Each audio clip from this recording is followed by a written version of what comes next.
Halo semuanya, ketemu sama orang paling sibuk di universitas gitu ya.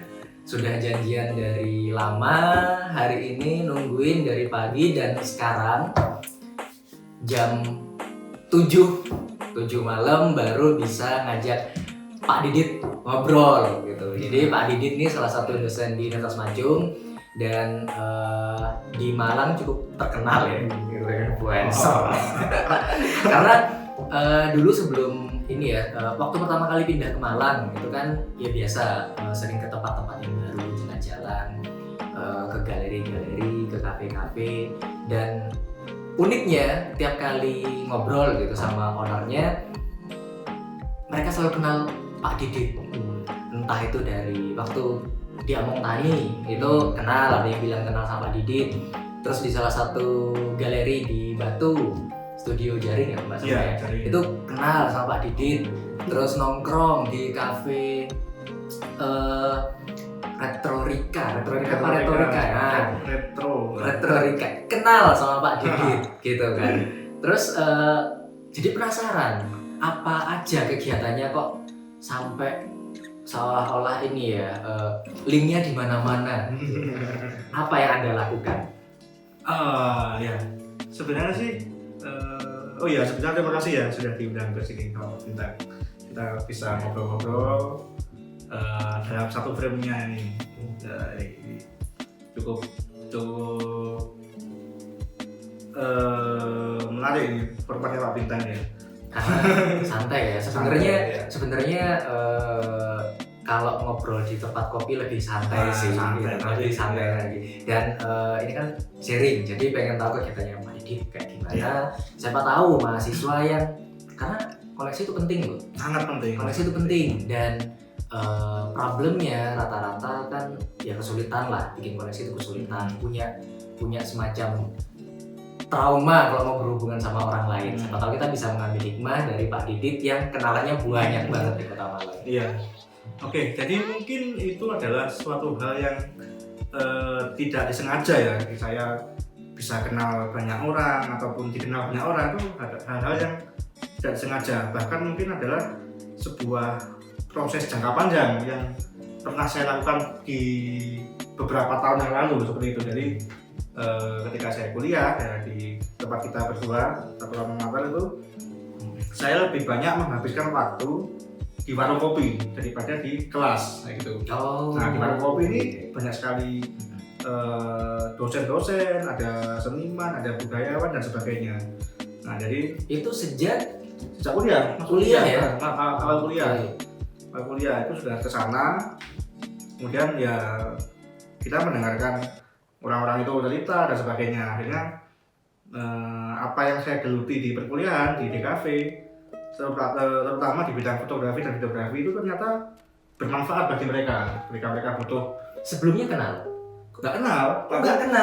Di warung kopi, terus kenalan, ngobrol. Biasanya nggak kenalan, bahkan orang-orang itu yang bahkan biasanya dari saya itu kayak gini, kita mau pameran. Ini siapa ya yang bisa motretin karya kita? Nah, itu hari tanya-tanya harus iso muter nggak? Gitu. Iso kan Mas. Nah, gitu. Nggak perlu, karena kalau kenalan kan kadang awkward gitu ya, malu namanya siapa. Jadi langsung aja butuhnya apa, bisa dibantu apa, itu cara kenalan yang lebih efektif ya. Dan mungkin juga kita jangan malu untuk aku aslinya iso, saya sebenarnya bisa tapi kok sungkan ya itu. Jangan kayak gitu. Jadi orang nggak bisa tahu. Langsung aja guys. Entah itu nanti bakalan lebih sulit dari yang kita kira, tapi nggak apa-apa, nggak masalah. Itu ada pengalaman, bisa belajar juga kayak gitu. Nah itu betul-betul seperti itu. Akhirnya kayak di Batu kan, kita kan jauh dari Batu. Nah itu mereka mau pameran juga tanya ke temannya di Malang, ada nggak yang bisa bikinin katalog pameran, ada nggak yang bisa bikin dokumentasi. Nah itu nanti akhirnya kerja semua akhirnya. Oke, karena skill desain itu sebenarnya bisa untuk membantu banyak orang ya. Betul sekali. Oke, terus kemudian dari membantu itu channelnya bertambah. Itu proyek yang dibayar atau sukarela biasanya? Kebanyakan sukarela. Kalau kita proyek yang dibayar mungkin kliennya cuma segitu saja. Tapi kalau sukarela kita kliennya banyak, bertambah terus, tetapi mungkin secara finansial nggak ada ya, tapi ada hal-hal timbal balik yang lain dari situ dapatkan, tidak perlu uang. Iya, makan gratis Nah, gitu ya. makan gratis, terus atau apa spot ya? utama kalau konser, misalnya orang-orang nggak bisa masuk, Pak Didit bisa masuk. Tiket gratis, dapat karena di tempat channel wartawan dan sebagainya, itu kita dapat. Iya, info lebih update dibandingkan yang lain gitu ya. Oke, terus apa yang dirasakan manfaat ini ya, membantu itu kan kesannya tadi banyak membantu ya. Membantu orang lain dengan apa yang kita bisa. Kalau ini kan kasusnya video atau desain ya. Ada nggak sih manfaat yang dirasakan? Ya manfaatnya sih lebih ke apa ya? Kita banyak relasi, banyak teman. Kalau bahkan kita butuh bantuan pun, kita bisa mendapatkan bantuan kan tidak terduga. Contohnya mungkin apa ya, kayak saya SIM kayak gitu. Nah ini ilegal sih mungkin. SIM itu. Tanya-tanya apa ya, SIM ku gini nggak bisa. Oh no, kenalanku. Nah langsung mungkin dengan beberapa hal yang di luar kebiasaan kita itu akhirnya ada yang bisa membantu. Iya, karena kita membantu orang lain, akhirnya orang lain memberi kita kemudahan meskipun nggak langsung di desain ya. Iya, betul. Itu oke. Terus membantu banyak orang gitu. Capek nggak sih? Karena kan kalau saya ngeliat Pak Didit nih ya, kadang dari pagi, siang, sore sampai malam tuh ngerjain proyek aja terus. Yang proyeknya kan kadang ya itu ada yang membantu, itu ada yang proyek keikhlasan, profesional ya, ada ikhlas ya, pro bono gitu ya. Iya. Pernah capek nggak sih? Capek pasti. Cuman terus kenapa itu terus dilakukan? Kenapa nggak stop bayar? Sebenarnya saya adalah orang yang gampang sungkan ya, masalah. Tidak bisa menolak meskipun kita lagi banyak kerjaan, banyak kesibukan, tapi pokoknya kasihan gitu. Mereka sangat butuh bantuan kita dan kita nggak bisa bantu tuh kasihan gitu. Saya selalu mikir kalau itu saya gimana, itu yang selalu saya pikirkan gitu. Terjadi kayak pada saya gimana, pada teman-teman saya gimana gitu. Terpanggil dari dalam jiwa. Oke, sebenarnya kan ya kita semua udah tahu lah kalau misalkan semakin banyak link, kemungkinan ya bantuan akan semakin banyak lah, semakin mudah dan mungkin tidak menguntungkan secara finansial secara langsung, tapi kan bisa yang lain kayak kemudahan birokrasi, bahkan kenalannya Pak Didit kan ada yang di pemerintahan juga gitu ya. Jadi ada beberapa hal yang orang lain tidak memiliki akses, Pak Didit punya karena bantu ya, dan tidak harus bantunya itu harus dihargai dengan uang gitu. Dan kembali ke channel relasi. Ada tips nggak buat kita gitu ya, desainer atau mahasiswa untuk memperluas koneksinya, linknya, dan nggak takut kenal sama orang baru? Ya, mungkin sih ini tips-tips yang yang menurut saya saja ya, bukan umum. Yang jelas saat kita ingin membantu orang lain dalam dunia desain yang mungkin tidak ada fee-nya, tidak ada uangnya, itu jangan semaksimal mungkin. Ya, semaksimal mungkin maksudnya sebisa kita saja. Karena takutnya adalah kita kan nggak tahu, dia kan meskipun kita membuatnya sukarela, tapi biasanya teman-teman kita ini juga revisi kayak gitu. Tapi ya pokok ada proporsional ada proporsional bicara sebelumnya. Ini cuma satu aja, nggak ada revisi kayak gitu. Kemudian yang kedua ya harus ikhlas, tidak harus tak buatkan tapi nanti aku pamrih. Pamrih masih ada, cuman jangan diutarakan, jangan tipis saja gitu. Ya kita hanya berharap bahwa kalau kita membantu orang lain pasti nanti juga akan dibantu. Iya. Terus kalau misalkan ada mahasiswa atau orang yang takut ketemu orang baru, ada tips nggak kira-kira? Nah, karena kan anak desain ini biasanya ini ya, aku nggak tahu introvert atau gimana, jadi lebih mudah kerja sendirian dibandingkan kerja sama orang gitu. Hanya saja, ya mungkin kalau di mahasiswa kan nggak terasa dampaknya kan, enak kerja sendiri. Tapi setelah lulus kan sebenarnya skill untuk berkolaborasi, skill untuk bersosial dengan orang lain penting, gitu. Kemampuan berbicara dengan orang lain, supaya orang lain nyaman ngobrol dengan kita kan penting. Bagi orang yang kesulitan untuk membuat relasi seperti itu, apa yang bisa masukan dari Pak Didit? Sebenarnya saya dulu pun adalah orang yang pemalu ya. Pemalu itu maksudnya nggak berani ngomong di depan orang lain ataupun mengutarakan satunya bukannya ketua HMJ? Iya itu, tapi kan 2 tahun setelah saya masuk.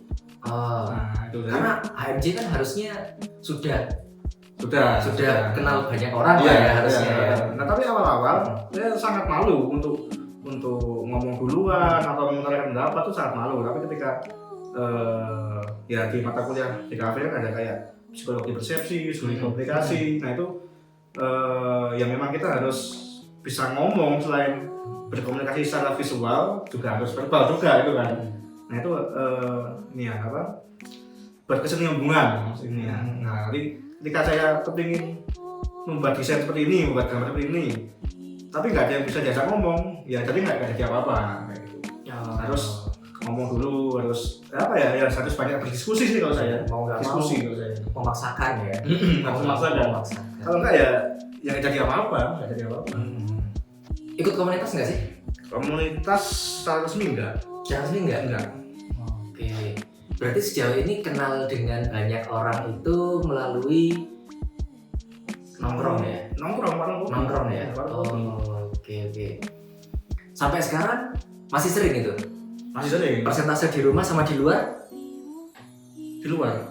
Lebih banyak di luar? Iya, di luar. Oke. Sebenarnya nggak ada salahnya juga sih selama kalau keluarganya itu bisa menambah relasi. Bahkan Menteri Pendidikan sekarang juga kan, saya nggak tahu masih usulan bahwa kalau bisa dosen itu memanfaatkan cutinya untuk menjalin relasi gitu, karena banyak juga kok dosen yang ya di kantor aja karena harus ya nggak bisa kemana-mana karena aturan ya. Impactnya kita nggak kenal banyak orang. Kalau kita nggak kenal banyak orang, kita nggak punya banyak masukan, ide, saran. Jadinya kalau dihadapkan dengan kondisi tertentu, disuruh bikin inovasi, karena memang nggak pernah banyak orang, akhirnya kesulitan juga. Gitu. Oke, tips yang terakhir untuk dari Mas Didit, apa yang harus mahasiswa lakukan, gitu, ketika mereka akan lulus atau setelah lulus? Nah kebetulan saya adalah orang yang tidak begitu ahli di bidang perindustrian. Nah, tetapi saya selalu menyampaikan kepada mahasiswa saya yang lulus itu jangan terburu-buru mencari kerja. Bikin karyamu yang pengangguran dulu. Bukan pengangguran nggak ngapa-ngapain. Oh iya. Bikin karya yang merencanakan portfolio, membawa portfolio yang tidak bisa kamu kerjakan di perkuliahan. Jadi yang lebih yang lebih eksploratif, lebih dari segi sendiri idealis, lebih itu idealis. Karena kalau di tugas kan dosen membatasi ada kasus apa dikerjakan. Nah kalau yang kerjakan sendiri itu lebih bervariasi, lebih liar dan sebagainya. Nah itu kalau menurut saya adalah kalau kita sudah punya style sendiri, pasar pun akan ikut. Mencari kerja juga mudah, portofolio yang banyak yang tidak style tugas kuliah yang diciptakan sendiri, itu malah nanti ke industrinya lebih mudah. Jadi ada kuliah, terus ada transisinya ini baru ke kerjaan yang sebenarnya. Jadi ada pertanyaan lagi, kalau misalkan mahasiswa mereka sudah mau aktif gitu, terus pengen kenal dengan banyak orang, sedangkan karakter orang kan masih macam-macam kan. Ada yang memberi impact positif, ada yang memberi impact negatif. Bagaimana mengontrol itu? Tetap memiliki pergaulan yang luas, tapi tidak justru merugikan kita pergaulan itu. Kadang saya ada beberapa kasus seperti itu. berteman dengan orang yang merugikan. Tetapi karena apa ya? Kadang ada beberapa hal yang saya butuhkan dari dia. Tetap saya jalin relasi dengan dia meskipun. Terus gimana caranya supaya saya nggak ikutan? Mengatasi saja. Mengatasi saja. Dari diri ya jadi. Iya, lihatnya. Oh ini dia ada proyek yang besar, tapi minta tolong ke kita. Nah itu kelihatan nanti jangan diambil. Tapi kalau aku ingin ngambil hanya untuk portofolio nggak masalah. Biasakan saja kita punya portofolio yang besar, tapi ya itu ketika kita nggak dapat apa-apa, nggak dapat maksudnya nggak dapat fee kayak gitu. Cuma kalau untuk portofolio masih bisa. Jadi saya tuh banyak dulu. Meskipun orang itu terlepas dari negatif, positif, setiap orang pasti punya sisi positifnya. Kalaupun ada negatifnya ya kembali ke kita sendiri untuk membatasi. Jangan sampai kalau kenalan kita, teman baru kita punya apa ya pengaruh negatif, ya kalau tahu itu negatif ya jangan ditiru. Kalau itu bisa, kalau kita tahu itu mendatangkan kerugian ya jangan diikuti. Tapi selama kenal saja nggak masalah. Simpen ya. dulu aja, simpen default ini agak menjengkelkan ya kan, simpen di posisi kita sendiri. Nanti kalau sudah ketemu dengan banyak orang pasti bisa menilai sendiri lah ya.